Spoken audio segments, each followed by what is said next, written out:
الأخلاق في السينما المصرية ناقشها الكاتب محمود أبو زيد وهو والمخرج علي عبد الخالق. الاتنين قدموا لينا ثنائية العار وجري الوحوش اللي ناس كتير بتصنفهم على أنهم أفضل الأفلام في تاريخ السينما المصرية. حكاية فيلم العار هي حكاية كل أسرة مصرية، راجل عطار مشهور بكرمه وخيره والكل يشهد له بالبر والتقوى، بيعاونه في تجارته ابنه كمال. أما عادل فهو بياخد طريق معاكس عن كمال وبيدرس الطب وبيكون دكتور، والشكر بيكون مكرس كل وقته للنيابة.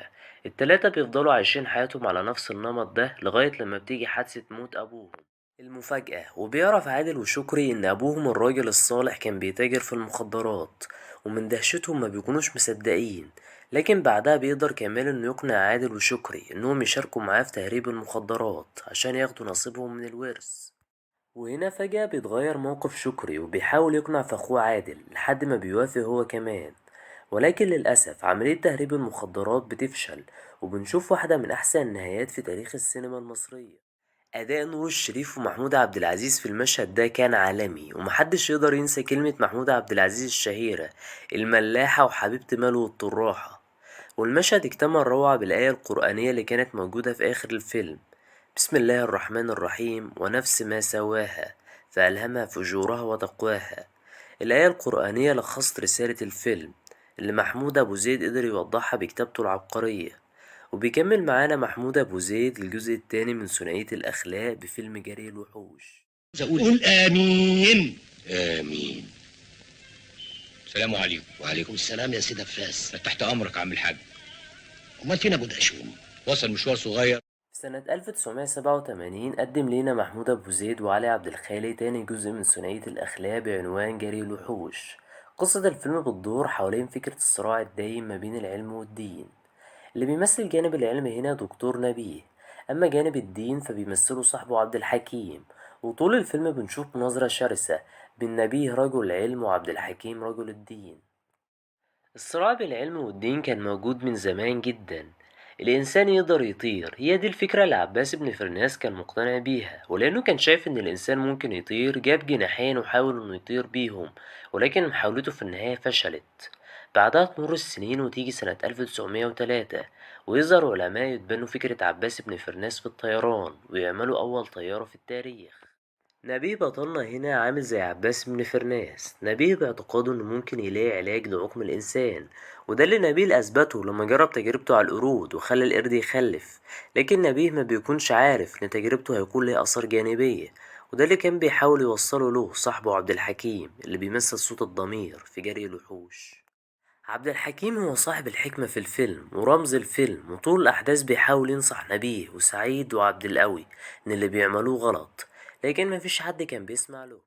كل واحد من الأبطال التلاتة كان عنده هدف مختلف. سعيد أبو الدهب مثلا برغم إن كان عنده الثروة والمال إلا إن ما كانش عنده الصحة والبنون اللي كانوا عند عبد القوي جديد. أما عبد القوي فما كانش شاغل نفسه باللي في إيده، وكان باصص في إيد سعيد أبو الدهب الفلوس ثم الفلوس ثم الفلوس. بطلنا عبد القوي زي كتير من الناس عنده اعتقاد إن الفلوس هي أهم حاجة في الحياة ومفيش حاجة تانية أهم منها، وده المبدأ اللي ناس كتير ماشية عليه. أما بطلنا التالت نبيه فكان واقع فريسة لطموحه وغرور العلمي. نبيه زي ما نسخة حديثة من عباس بن فرناس اللي عمل تجربة الطيران الأولى في التاريخ لكن محسبش نتيجة كويس. نفس الحكاية بالنسبة لنبيه. نبيه كان عنده طموح انه يفيد البشرية ويلاقي علاج لعقم الإنسان، لكن هل هو هينجح في ده ولا هيفشل؟ وهل ممكن ان علم الإنسان يقرب من علم الله؟ ده اللي الفيلم بيحاول يوصله لينا. بيقرر نبيه يعمل العملية لعبد القوي وسعيد في لندن، وبعد ما العملية بتتم كل حاجة بتكون ماشية حلو. في البداية عبد القوي بيوصل لحلمه وبيلاقي الفلوس والمال قدامه وبتبتدي حياته تتغير للأحسن. وهنا عبد القوي بيفتكر إن مبدأه صح: وعض قلبي ولا تعض رغيف. على الجانب التاني عندنا سعيد بطلنا اللي أخيرا بتظهر على وشه السعادة بعد ما بيعمل العملية، وكمان سعيد بيحس بأثر العملية لما بيلاقي صحته الجنسية كمان اتحسنت. وهو لما مراته بتتعب وبيظهر عليها أعراض مشابهة لأعراض الحمل بيفتكر سعيد إن وفاء خلاص بقت حامل وبيفرح، لكن فرحته بتزول لما الدكتور بيقوله إن مراته وصلت لسن اليأس وإنها مستحيل تخلف.